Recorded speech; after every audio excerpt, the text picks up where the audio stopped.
Morning all, God here. It's come to my attention that this species is in need of some divine assistance, so I've taken the liberty of taking some liberties, as it were. Now you can deal with the conditions that both produce bomb-grade Puritanism and constant exposure of Puritans to things that trigger their desire to sterilize the world from orbit. You are going to exist on the knife's edge of Puritan catastrophe. You thought biting that original apple was bad. Try this new apple. Apple. It's oh my. Oh, I kill myself sometimes. Oh, I don't go to watch me some Space Ghost.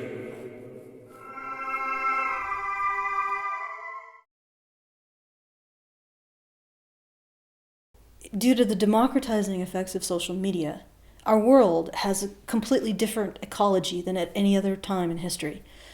Before the internet, we had real-life interactions to mediate our desire for ideological purity. We might be a liberal, but there's always an Uncle Bart who's a staunch Republican. When the Republicans won after however many administrations of Democrats, people got feisty, but you didn't have the media and academia promoting the idea that one side of the eternal debate was subhuman. At least not to this degree. In previous generations, not only did our public social interactions mediate our politics, people who were truly different were far away. We could go our whole life without ever talking to a Russian, communist, or a radical Muslim.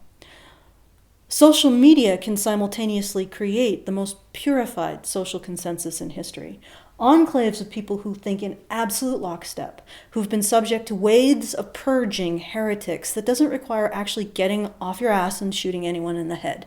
You can take part in a forum with hundreds of thousands of people who think exactly as you do, and yet a click away is a forum with hundreds of thousands of people who think in exactly the opposite way. Because simultaneous with being able to create the most rarefied, concentrated, and purified Puritanism around our beliefs, we're forced into constant potential conflict with people who have fundamental disagreements with us. Meaning, not only are these hives of Puritanism in a constant state of purging themselves of heretics that have the ability or the will to think different, they can also believe themselves under constant threat of being overrun by the impure heathens. It's like storing the nitroglycerin right next to the camp stove. Puritans have responded predictably with block lists, walled gardens, and attempts to nuke the biodiversity of the internet so that they don't have to deal with the filthy thoughts of people who disagree. The conditions we're seeing on the internet are perfect for the rise of a new breed of Puritan. The Puritan who has survived waves of purges.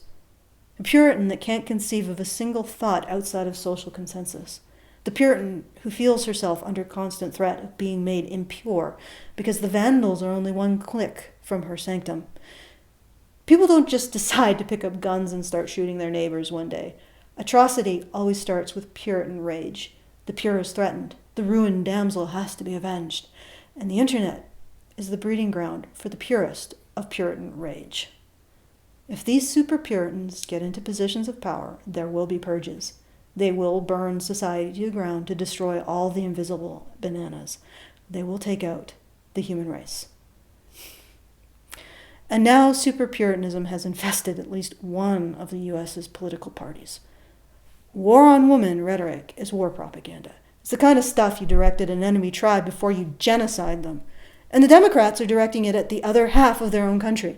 This is a very bad sign. It's a sign that your politics have become terminal. And when I say that, I'm not saying that no one else's politics haven't become terminal. But I will point out that as far as I know, no other countries have political parties throwing around genocidal war propaganda against other political parties. Men, yes. Political parties, no. Think about the recent election this way. The Republicans won out against terminal Democratic war propaganda by the narrowest margin, possibly by having lost the popular vote, but gained the electoral vote. And the liberals are not backing away from regarding their own fellow citizens as subhuman filth.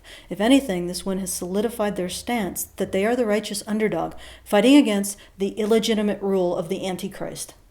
They are going back to their Puritan enclaves and doubling down on creating more purified Puritan rage, just waiting for a single spark. So yeah, we have to do something about Puritanism before it reaches critical mass and the explosion takes us all. And if you're an American seething about a foreigner talking about your politics like this, if the U.S. sinks, we all go down.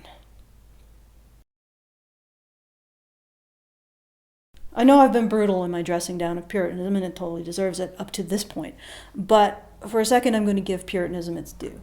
Puritanism does stop us from continually being electrocuted when we exist in a situation where grabbing a banana means immediate electrocution. Throughout human history, we've needed systems of puritanical thinking to survive and prosper in our various environments.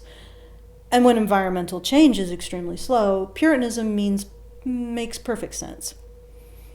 Throughout most of human history, if your grandpa lived in a world in which you were electrocuted for touching a banana, that meant you most likely did as well. So learning not to like bananas was a good thing. However, we live in a world where you can expect to have several major technological advances in the space of one human lifetime.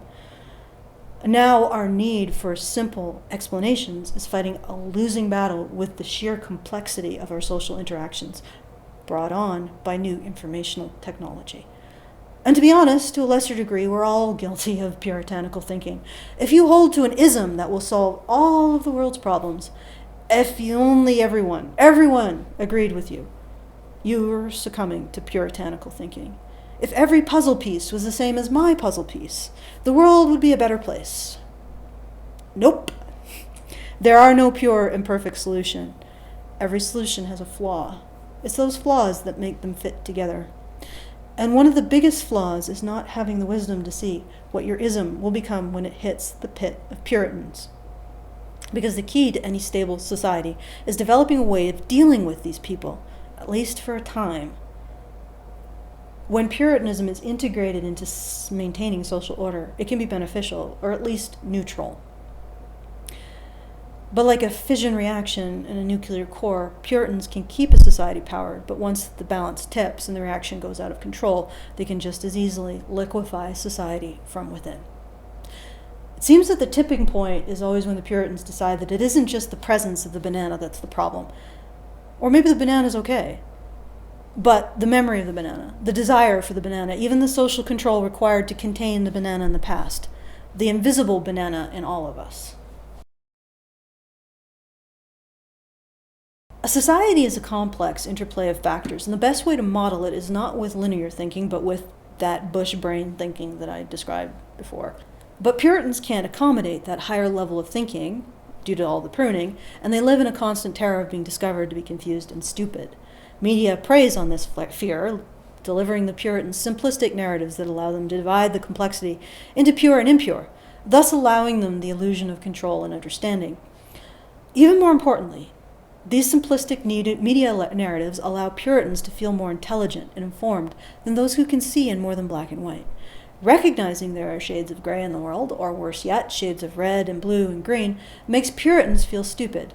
They use their cloak of self-righteousness to hide their confusion and lack of understanding. They don't actually fight the impure because it's wrong. They often fight the impure because they need impurity and purity to make sense of the world. Without it, they're a child drowning in a churning sea of noise. That's why you tend to see a lot of Puritans congregating around systems of explaining reality that deny the uncertainties in human knowledge. Puritans don't want to be seen as stupid. In a way that's sort of sympathetic. I can appreciate not wanting to feel stupid. I felt stupid for most of my childhood. However, my sympathy dies when people use moral thuggery to hide their inability to cope intellectually. At that point, it's pretty shit to do. And even for smart Puritans, it can be addictive to be able to understand your reality in a matter of seconds, instead of loitering around with us schlubs, with our bush brains, taking time to understand stuff. But recognizing the fundamental need for Puritans to cling to puritanical thinking because it makes them feel smart introduces a possible way of curing Puritanism permanently, namely expanding the Puritans' ability to comprehend their world. Social media puts a Puritan in the situation of trying to swallow the whole complexity of human society at once. It's sort of like a snake trying to swallow a whale. They can't handle the uncertainty of it all, so they cling even more strongly to their self-righteous belief system as a way of filtering the sheer volume of information and the sheer volume of possible social interaction. At least they split down the middle and disintegrate. So maybe we could give them a way to swallow the whale. Now, this idea is very complex and far-reaching. So let's put a pin in it And I'll come back to it sometime in the future, possibly with a prototype. Maybe I'll call it the seed of knowledge. Another way of dealing with the Puritans is to let nature take its course. Trolls prey on puritanical thinking. They don't oppose puritanical thinking with its opposite number. For example, they don't oppose a puritanical belief that homosexuals will destroy society with a puritanical belief that homophobia will destroy society. They don't even oppose puritanical thinking at all. No. What they do, instead, is trigger it. The trolls play the part of Puritans' imagined Satan. The trolls become the Puritans' dreaded invisible banana eater. The trolls delight in forcing the Puritans to exhaust themselves, tilting at their own imagined banana mills. The trolls love the pure simplicity of forcing a disgust-based thinker to suffer for being a disgust-based thinker. Trolls disagree for the lulz. In a free and anonymous internet, puritanical thinkers only punish themselves when they engage with trolls. Disgust-based thinking requires social consensus to work. By definition, it requires a large enough group of people to agree bananas are bad in order to create the social censure necessary to turn desire for bananas into disgust for bananas. Thus, the internet is kryptonite to disgust-based thinking. No matter what, consensus cannot be reached on the internet. Not truly. There's always someone who will disagree with you, and usually there's a lot of them, just one click away. That must drive a person locked into the Puritan way of thinking to the cusp of madness. Just knowing there's something huge, dark, and impure lurking out there that hasn't been purged. And a troll popping out of the chaos, boop, at just the right time, only has to give a little push to tip them over the edge. But before you feel sorry for the Puritans, think about all of the pain disgust-based puritanical thinkers have caused humanity throughout the ages. Burning heretics alive, shoving the unclean into ovens, lying, torture, stoning. Hell, even the milder behaviors, social ostracism, moral bullying, segregation, getting people fired, censorship. The list of crimes those who engage in disgust-based puritanical thinking have done is long and ugly. And these are the people complaining about mean tweets. It's like Vlad the Impaler complaining that someone gave him the stink eye while he shoved a sword in his guts. Come to think of it, that's exactly what he would do. Vicious and violent people have an incredible ability to see themselves as the victim. In many cases, it enables their violence. In other eras, disgust-based thinking caused a lot of pain to a lot of people. And now disgust-based thinkers are whining about Twitter PTSD, online harassment, and being mocked in YouTube comments.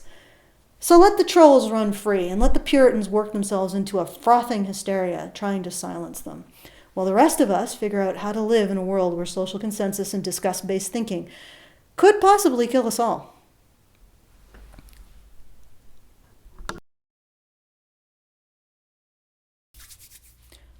So, how do we deal with Puritanism? It's very simple. We have to stop recognizing their moral authority.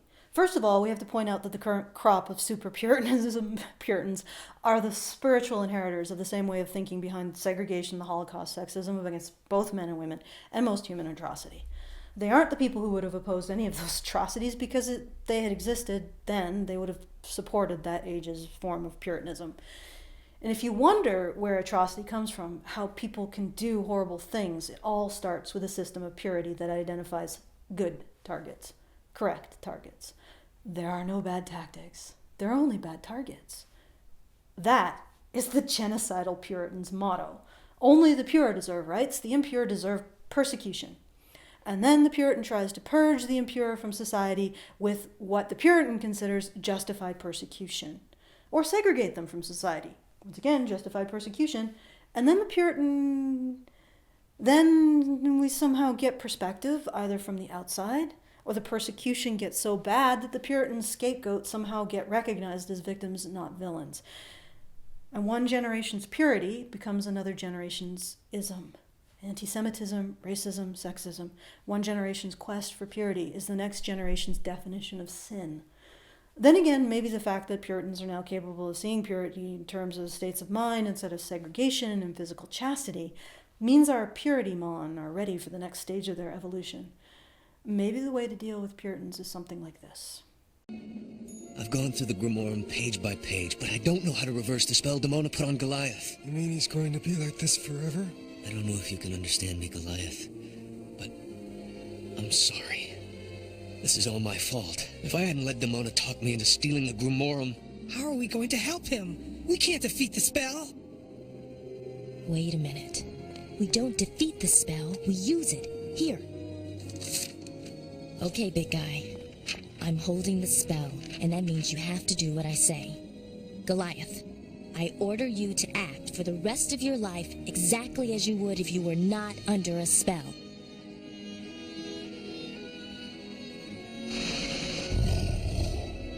If you Puritans absolutely need a villain to fight and a victim to save, then I'll give you one. Your Puritan desire to eradicate impurity, whatever you decide to call purity or impurity today, will lead you to do monstrous things. The desire for purity is at the root of all atrocity. You need to destroy communism, capitalism, segregation, integration, sexism, sluts, whatever word you use for sin. Your need to eradicate it will lead you to become the devil that you fight. Ultimately, your enemy isn't integrationist racist. Your enemies isn't sluts or male sexuality or internalized misogyny or communism or capitalism or whatever names you've given to impurity. Your real enemy is me and everyone like me. The ones who make you feel stupid because we break your consensus and make you face the desire you hide, make you realize you don't even know yourself. Your real enemies and your real victims are inevitably the questioners. We are the most persecuted group of people throughout history. We transcend race, gender, sex. We are defined solely by our curiosity being greater than our gag reflex. We questioners were there, opposing so much, including segregation. It wasn't just black men who got their asses beat. Questioners on both sides did. We're the ones who, after generations and generations of being taught not to eat bananas, long after the reason why we were taught not to eat bananas is gone, forgotten, long after the circumstance that taught us not to eat bananas is gone and forgotten, we are the ones who ask, why can't we eat bananas?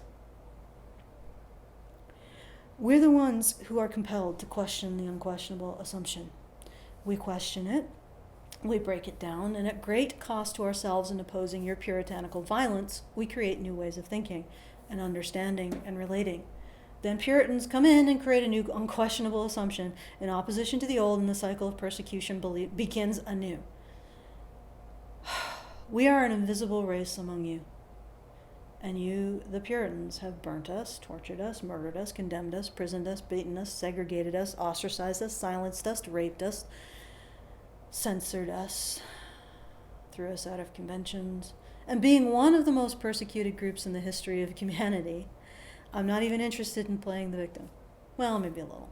I just want to point out that you disgust-based thinkers, you people responsible for the vast majority of human atrocity, you are responsible for that. And now you're whining about trolls on the internet, forcing you to face yourselves. And to all of us, the training wheels have been taken off.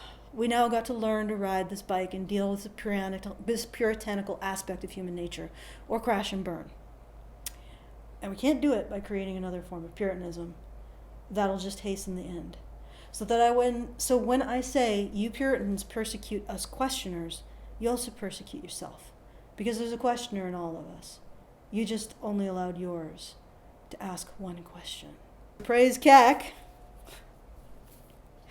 and pass the banana.